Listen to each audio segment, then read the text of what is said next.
Hi there. Hold on. Let's go like this. Okay. So I'm sitting in my backyard and I'm taking a break. As you can see, I'm pretty red. It's quite warm out today. Thankfully, it's warm out today. And I have the quail in their outdoor run that they enjoy quite a lot. I have burlap up on that side so they don't take off. And then I have this net, if in case they do. That little butterfly net that has been in our garage for years from when our children try to catch butterflies. They were never successful. However, that net has caught a lot of quail, and I'm very, very thankful for it. So I'm coming on here to record a video. I'm in the wave of an emotion, and I think it's important to share sometimes when we're in it. When we're in it, and by it, I mean in the moment of whatever's arising. In that space, you may not have clarity, but there's great value in speaking about what's going on. So I'm sitting here watching the quail in their outdoor run, and I'm thinking about how many more things are on my I would like to get done list today, knowing that none of it has to get done and it's not mission critical.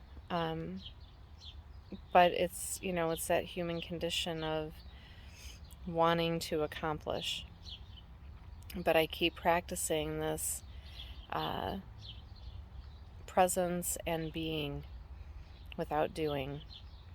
Very challenging in the height of the growing season. It's a challenge. However, I'm watching the quail, and they're just doing their thing. They're very, very happy being. They're not checking off a to-do list. They're not looking at a clock. They're just walking around.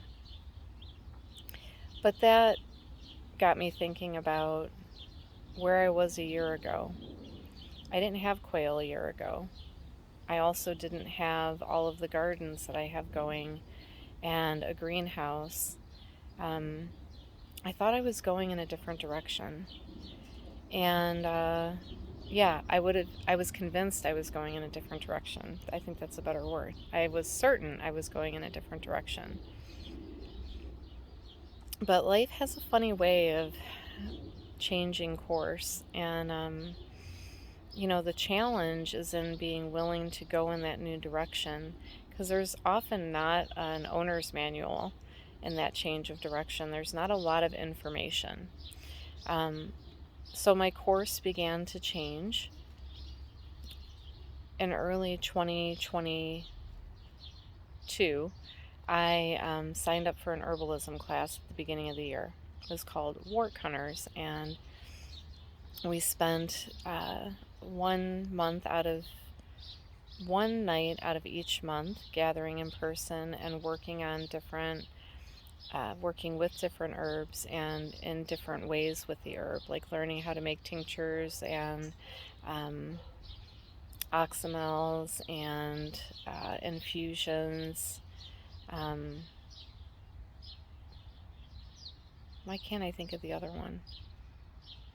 Whatever it's called when you use apple cider vinegar. I can't think of what it's called right now. Apple cider vinegar and honey is an oxymel, but just apple cider vinegar, I guess yeah, I can't remember what that's called right now. Sorry, overheated. So it was during that time that things started to change inside of me, and I have spent a lot of time outside, but I wanted to be closer to the plants. I wanted to be able to listen to plants because it's such a subtle energy sometimes that it's hard for me. It was hard for me, harder.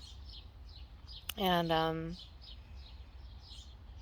but here we are after a year of that course, a lot of time working with different plants, getting to know the plants that were naturally growing around me, all around the yard here. One of them is lemon balm. And lemon balm has been here for a long, long time, and I never used it. But I have an issue with retaining water. Lemon balm's really good for that. So finally, when I went and harvested lemon balm, she was like, It's about time. Like, I know, I'm sorry, I was ignoring you for a very long time. And it's kind of like how I've been ignoring this feeling that's been sitting right here for the last couple days. I had this lump in my throat and I didn't really know if I needed to cry or scream.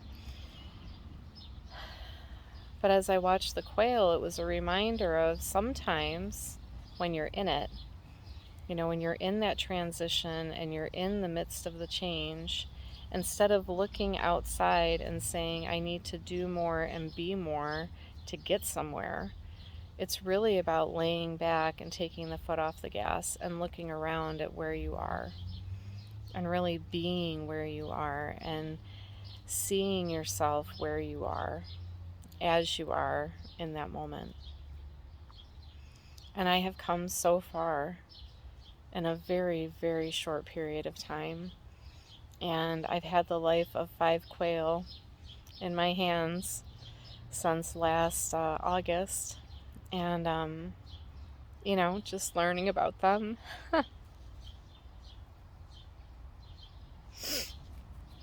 Learning about their habits and their needs and their preferences. In the bitter cold and the pouring rain and on nice days and hard days. You know, they were counting on me to show up every single day to give them water and food. And it might not seem like enough or a lot, but I've really done a great job with these girls. And they've shown me a lot about myself and about livestock and working together. And also when to just let them be, you know, which has helped me to be a better parent and friend and a better tender to everything that is around and beneath and above me.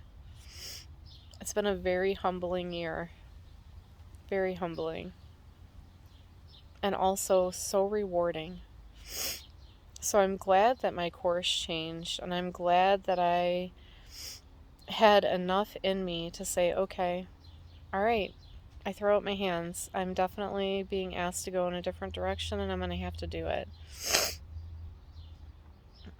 And I did, and here we are. And these ladies have been a great joy, as are the little tiny seedlings that are growing in the greenhouse. Hold on, I'll show you. So here we have a little broccoli. Where is it? It's hard to see when it's sunny. Here he is, right here. Broccoli is starting to come up. And over here is a little tomato. A moon glow tomato, it's called. Here's another one. Here we have marigold starting to pop through. Onions. These are long red Florence onions. And sweet pea tomatoes that are starting to come up. First time growing plants from seed. And this is a plant that has gotten my attention this season. Just as lemon balm got my attention last year, this is called ajuga or bugleweed, and this one has my attention this season. But here are the gardens.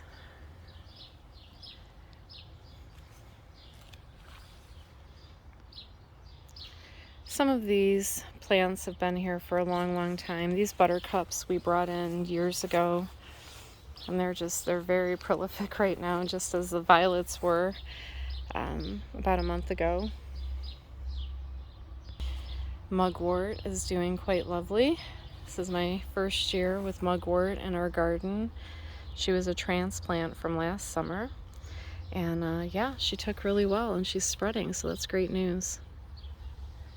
So here's the original coop, and here is the 3-tier coop that I just recently put together. And today I added the waterers and the feed. I don't know if you can see the feeders. And we have some kale doing quite well. Tons of strawberries. Strawberries are all over the garden. Little chives, lacinido kale, blueberries, the dandelion, onion, tomato, kale. We have spinach, mustards, carrots, and corn salad coming up in this one. And this one we have a couple different varieties of pea. They're doing very well. And these are the well-established blueberries that are just going nuts this year. And the blackberries and our grapes.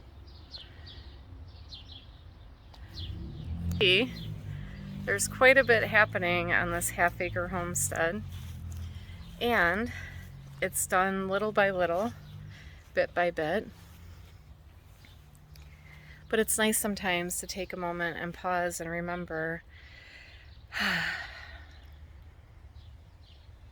it's good to be where you are, and also like small changes add up, and they can really become something quite lovely and big. So I hope this video has been helpful to you if you find yourself in the middle of a transition. Just remember, one seed, one step, one breath, it all matters.